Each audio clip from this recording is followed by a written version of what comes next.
बिस्मिल्लाहिर्रहमानिर्रहीम। मैं हूँ साहिबजादा सलील। जुम्मे का दिन है, आज 26 तारीख़ है। काजी फ़ाइज़ ईसा जो हैं वो रिटायर्ड हो गए हैं। उनका बाब हमेशा के लिए बंद हो गया है। उन्होंने अपना 1.25 साल अदलिया के लिए कैसे गुजारा, इस पे 2-4 बातें करेंगे। आज काजी फ़ाइज़ ईसा जो था, उनका अलविदाई रेफरेंस उनको दिया गया। उसमें नए चीफ जस्टिस जस्टिस यही अफरीदी भी मौजूद थे और सीनियर जजेस नहीं थे। उस हवाले से भी बात करेंगे। पहले आते हैं, काजी फ़ाइज़ ईसा ने अपना दौर कैसे गुजारा। नाज़रीन इकराम, काजी फ़ाइज़ ईसा शुरू में इमरान ख़ान के दौर पे जब उनके ख़िलाफ़ रेफरेंस आया, उनकी अहलिया के ख़िलाफ़ रेफरेंस आया कि उनकी अहलिया ने ये पैसे कैसे बनाए हैं, ये फ्लैट्स कैसे लिए हैं, उस हवाले से जो रेफरेंस बना था उस पर वकलाओं ने काफ़ी शोर किया था और लग ऐसे रहा था कि ये रेफरेंस जो था ये इमरान ख़ान के दौर में इस्टेब्लिशमेंट लेके आ रही थी। तो इस्टेब्लिशमेंट के ख़िलाफ़ जो है वो काजी साहब अगर आ गए तो काजी साहब इस्टेब्लिशमेंट के साथ डट के रहेंगे और अदलिया की आज़ादी के लिए, बिलखुसूस वकलाओं के लिए काजी साहब जो है वो एक राह हमवार करेंगे और सारे फ़ैसले जितने भी हैं आईन और कानून के मुताबिक होंगे। मगर बिल्कुल ही इसके उलट हमको देखने को मिला और ये अंदाज़ा हमको तब होना चाहिए था जब काजी फ़ाइज़ ईसा कौमी असम्बली में गए थे और पीडीएम की गवर्नमेंट में उसने जो है वहाँ पे उनको बुलाया गया था, दीगर जजेस को भी बुलाया गया था, मगर काजी फ़ाइज़ ईसा जो हैं वो गए थे। तो वहाँ पे काजी साहब को नहीं जाना चाहिए था। वहाँ पे जाके अब अगर हम उसको कंपेयर करते हैं कि ये क्यों गए थे तो वो हमें सामने साफ दिखाई दे रहा है। काजी फ़ाइज़ ईसा जो हैं, इनकी एक तो 3 माह पहले जस्टिस उमर अता बंदियाल जब चीफ जस्टिस थे, उनके टाइम में 3 माह रहते थे कि काजी फ़ाइज़ ईसा का as a chief justice notification हो गया था। अब यहाँ पे जस्टिस मंसूर अली शाह साहब का रास्ता कैसे रोका गया वो भी हम सब ने देखा कि 10 दिन, 8 दिन, 7 दिन, मगर उनका नोटिफिकेशन किसी तौर पे ना हो सका और उनका रास्ता रोकने के लिए 26वीं आईनी तरामीम लानी पड़ी। 2/3 अक्सरियत से तरामीम को कैसे पास किया गया वो भी हमने देखा।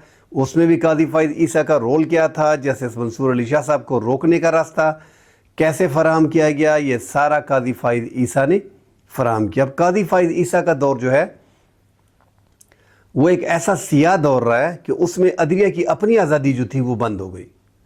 जजेस जो थे उनके मसाइल जो थे वो बढ़ गए, ग्रुपिंग जो थी वो बहुत ज़्यादा हो गई, एक पार्टी को बाकायदा निशाना बनाया गया और हुकूमत को मुकम्मल रिलीफ फराहम की गई।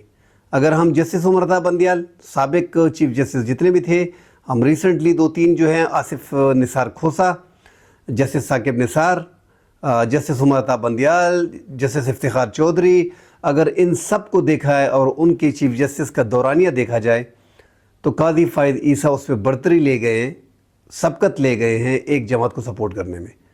साकिब निसार जो थे वो खुल के नहीं खेल रहे थे मगर तहरीक इंसाफ के नाम से बदनाम थे। इफ्तिखार चौधरी, जिनको वकलाओं ने बड़ी स्ट्रगल के बाद जो है परवेज़ मुशर्रफ के दौर में उसको ले के आए थे, मगर वो भी पीपल्स पार्टी के ख़िलाफ़ थे, मुकम्मल फ़ैसले पीपल्स पार्टी के ख़िलाफ़ दिया करते थे।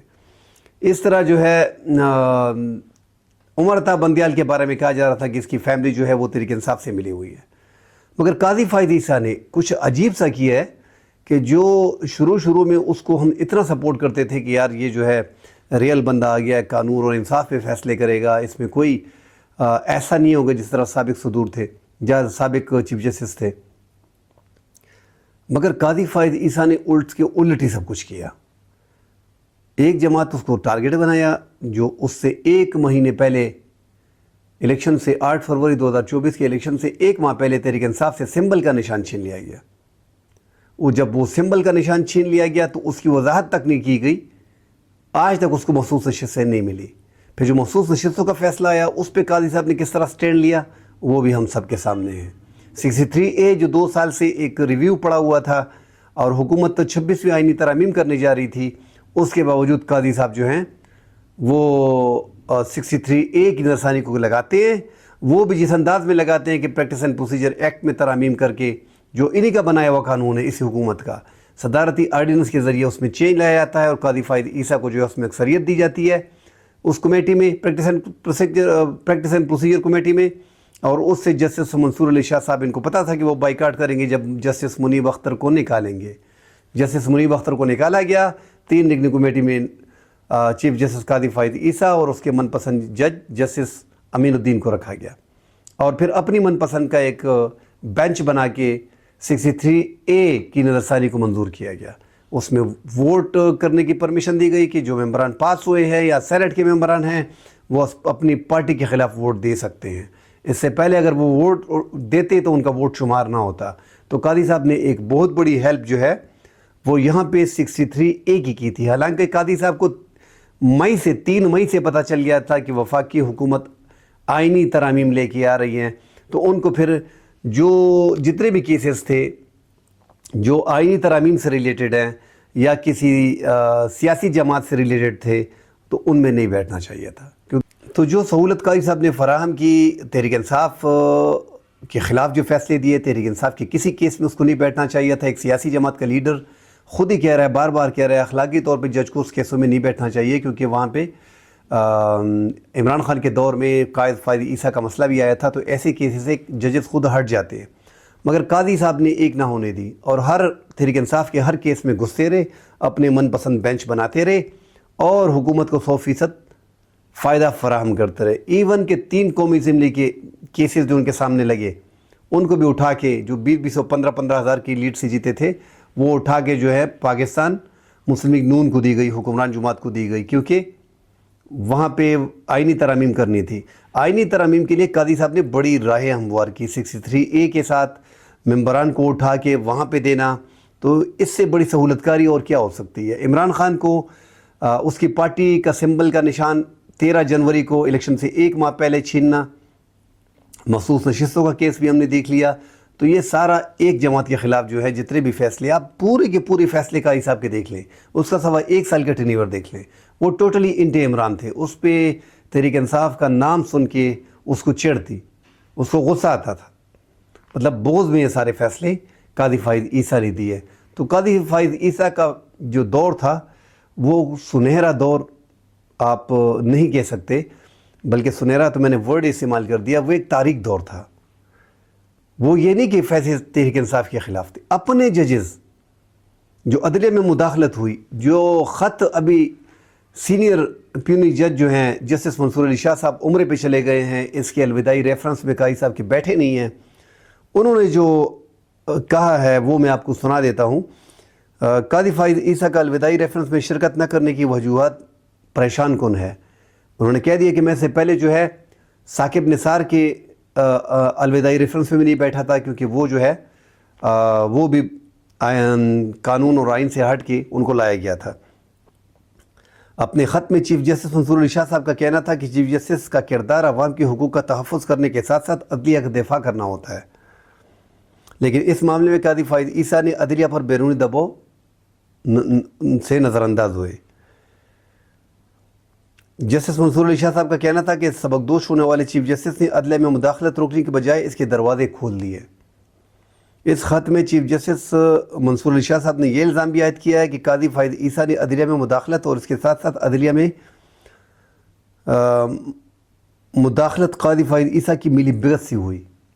अब अदलिया में जो मुदाखलत है वो कादी साहब की मिली भगत से की गई, वो सबको पता है, सब नज़र ही आ रहा था।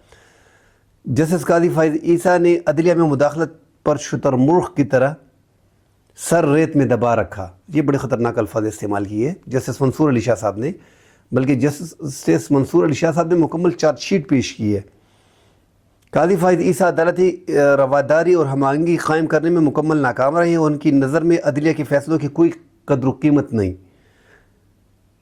अपने इख्तिलाफी नोट में इन्होंने मज़ीद लिखा है, कादी फायद ईसा के इख्तिलाफी नोट का हवाला देते हुए जस्टिस मंसूर अली शाह साहब ने अपने ख़त पे लिखा कि इन्होंने शर्मनाक अंदाज में अदालती फ़ैसलों पे अमल दरामद ना करने की हिदायत दी। तो ये एक चीफ जस्टिस को ज़ेब नहीं देता कि वो कहें कि आप अदलिया के फ़ैसलों का, ये वही फ़ैसलों की बात कर रहा है कि मखसूस नशिस्तों का जो फ़ैसला था, फुल कोर्ट का फ़ैसला था, फुल बेंच था, उसमें 8-5 की अक्सरियत से जो फ़ैसला हुआ था उसके हवाले से कह रहे हैं।